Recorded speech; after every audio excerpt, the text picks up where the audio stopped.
Hi viewers, പുതിയൊരു വീഡിയോയിലേക്ക് എല്ലാവർക്കും സ്വാഗതം. ഇതുവരെ സപ്പോർട്ട് ചെയ്ത എല്ലാവർക്കും ഒരുപാട് താങ്ക്സ്.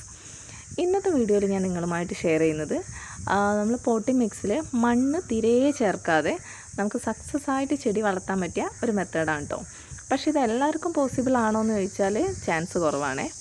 അപ്പോൾ ഇതിന് വേണ്ടിയിട്ടുള്ള പോട്ടിംഗ് മിക്സിലേക്ക് വേണ്ട സാധനം എന്താണെന്ന് വെച്ചാൽ മെയിനായിട്ട് നമ്മുടെ ടെറസിലൊക്കെ മഴയൊക്കെ പെയ്താൽ പൂപ്പൽ പിടിക്കുമല്ലോ, ആ ഒരു പൂപ്പൽ വെച്ചിട്ടാണ് കേട്ടോ ഞാൻ ചെയ്യുന്നത്. അപ്പോൾ അതുകൊണ്ടാണ് ഞാൻ പറഞ്ഞത് എല്ലാവർക്കും ഇത് അവൈലബിൾ ആവണമെന്നില്ല. അപ്പോൾ പറ്റുന്നവരൊക്കെ ഇതൊന്ന് ട്രൈ ചെയ്ത് നോക്കണേ, കാരണം നല്ലൊരു റിസൾട്ട് ഫീൽ ചെയ്തിട്ടുണ്ട്. അതുകൊണ്ടാണ് കേട്ടോ. അപ്പോൾ ഞാനിതിന് വേണ്ടി ചെയ്യുന്നതെന്ന് വെച്ചാൽ മഴയൊക്കെ പെയ്താൽ കുറച്ച് കഴിഞ്ഞാൽ ഈ പൂപ്പൽ ഇങ്ങനെ അവിടെ കുറച്ച് ഡ്രൈ ആയിട്ട് വരും. ആ സമയത്ത് ഇത് അടിച്ചെടുത്തിട്ട് ടെറസിൽ ഒരു സൈഡിൽ കൂട്ടി വെക്കും, അല്ലെങ്കിൽ ചാക്കിലൊക്കെ അങ്ങനെ സെറ്റാക്കി വെക്കും കേട്ടോ.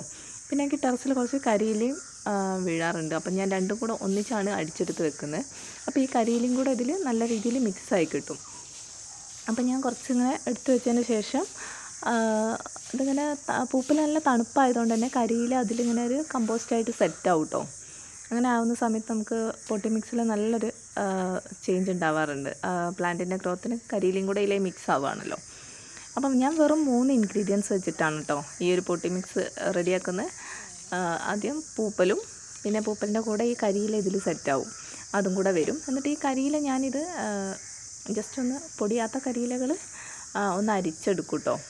അങ്ങനെ അതിൻ്റെ ആവശ്യമൊന്നുമില്ല, നിർബന്ധമൊന്നുമില്ല. പക്ഷേ പോട്ടി മിക്സ് നല്ല സോഫ്റ്റായിട്ട് അവിടെ കിടന്നോട്ടെ വിചാരിച്ചിട്ട് ചെയ്യുന്നതാണേ. അപ്പോൾ നിർബന്ധമുള്ള കാര്യമല്ല, ചെയ്യാൻ പറ്റുന്നവർ ചെയ്യുക. അത്രയും സോഫ്റ്റായിരിക്കും പോട്ടി മിക്സ്.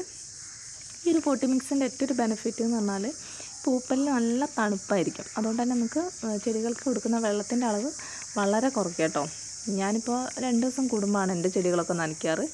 പക്ഷേ ഈ ഒരു മെത്തേഡിൽ ഇതാണ് പോട്ടി മിക്സ് എങ്കിൽ നമുക്കൊരു 5-6 ദിവസം കൂടുമ്പോൾ നനയ്ക്കേണ്ട കാര്യമേ ഉള്ളൂ. അത്ര ഇതിൽ തണുപ്പ് കീപ്പ് ചെയ്യും കേട്ടോ. ഈ ഒരു പോട്ടി മിക്സിൽ പ്രത്യേകം ശ്രദ്ധിക്കുക, ചകിരിച്ചോറ് ചേർക്കേണ്ട ഒരാവശ്യമില്ലേ. കാരണം ചകിരിച്ചോറ് ഇത് പൂപ്പലെ ഓൾറെഡി കുറച്ചൊരു നനഞ്ഞിട്ടാണ്, അതായത് തണുപ്പ് നിലനിർത്തും.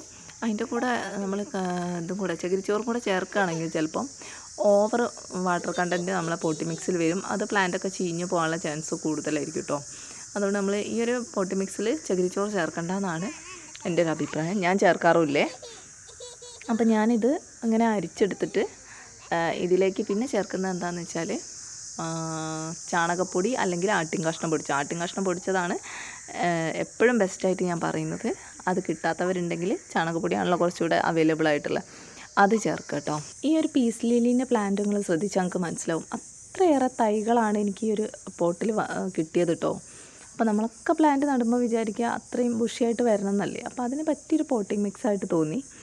അപ്പോൾ ഇതിൻ്റെ ഒരു അളവൊക്കെ ഞാൻ എടുക്കുന്നത് എങ്ങനെയാണെന്ന് വെച്ചാൽ നമ്മളെടുക്കുന്ന ആ ഒരു പൂപ്പലിൻ്റെ അളവിൻ്റെ ഏകദേശം പകുതി അളവിൽ ചാണകപ്പൊടിയും കൂടെ ചേർത്ത് കൊടുക്കുക കേട്ടോ.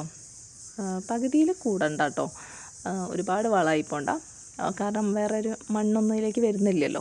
പിന്നെ ഒരു കാര്യം പ്രത്യേകം ശ്രദ്ധിക്കട്ടോ, നമ്മളിങ്ങനത്തെ പരീക്ഷണങ്ങളൊക്കെ ചെയ്യുന്ന സമയത്ത് നമ്മളടുത്ത് ഏറ്റവും കൂടുതൽ അവൈലബിൾ ആയിട്ടുള്ള അത്ര നമ്മളടുത്ത് നഷ്ടപ്പെട്ടു പോയാലും പ്രശ്നമില്ലാത്ത പ്ലാന്റ്സുകൾ വെച്ചിട്ട് നമ്മൾ ടെസ്റ്റ് ചെയ്യട്ടോ. അതിൻ്റെ ശേഷം അത് സക്സസ് ആവുകയാണെങ്കിൽ മാത്രം മതി നമ്മൾ നല്ല പ്ലാന്റ്സുകൾ, അതായത് വില കൂടിയ അഗ്ലോണിമ, കലാത്തി അങ്ങനത്തെ വെറൈറ്റീസിലേക്കൊക്കെ ഡയറക്റ്റ് നമ്മൾ പരീക്ഷിക്കാൻ പാടില്ലേ.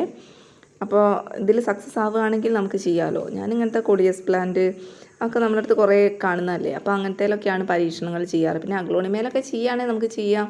റെഡ് ലിപ്സ്റ്റിക്കൊക്കെ ഇപ്പോൾ എല്ലാവർക്കും അവൈലബിൾ ആയ പ്ലാന്റ്സ് അല്ലേ, അതിലൊക്കെ ചെയ്ത് നോക്കുന്നത് നല്ലതാണ് കേട്ടോ.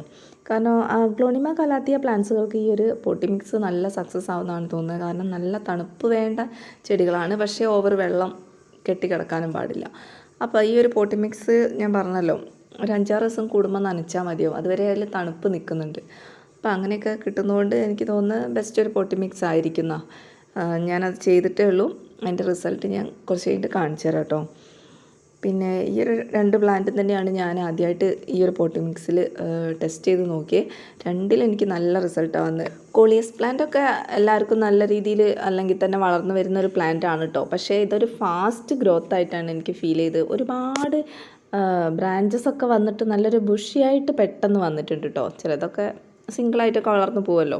അങ്ങനെയൊക്കെ വെച്ച് നോക്കുമ്പോൾ എനിക്ക് തോന്നുന്നത് ഈ ഒരു പോട്ടിങ്ങിൻ്റെ ഒരു ബെനിഫിറ്റ് തന്നെയാണ് കേട്ടോ അത്. അപ്പോൾ ഇതാ ഇന്നത്തെ വീഡിയോ ഇത്രയേ ഉള്ളൂ. വീഡിയോ ഇഷ്ടപ്പെട്ടാൽ എല്ലാവരും ഒന്ന് സപ്പോർട്ട് ചെയ്യണേ. എന്ത് തന്നെയായാലും നിങ്ങളുടെ അഭിപ്രായം അത് കമൻറ്റായിട്ടൊന്ന് അറിയിക്കാൻ ശ്രമിക്കുക. പിന്നെ ഞാൻ വീഡിയോയിൽ പറയുന്ന കാര്യങ്ങൾ കംപ്ലീറ്റ് ഫോളോ ചെയ്തിട്ട് മാത്രമേ ഇങ്ങനത്തെ പരീക്ഷണങ്ങൾ ചെയ്യാവൂ കേട്ടോ. പ്ലാൻസൊക്കെ സെലക്ട് ചെയ്യുന്ന സമയത്തൊക്കെ ശ്രദ്ധിക്കണേ. Okay, thank you for watching.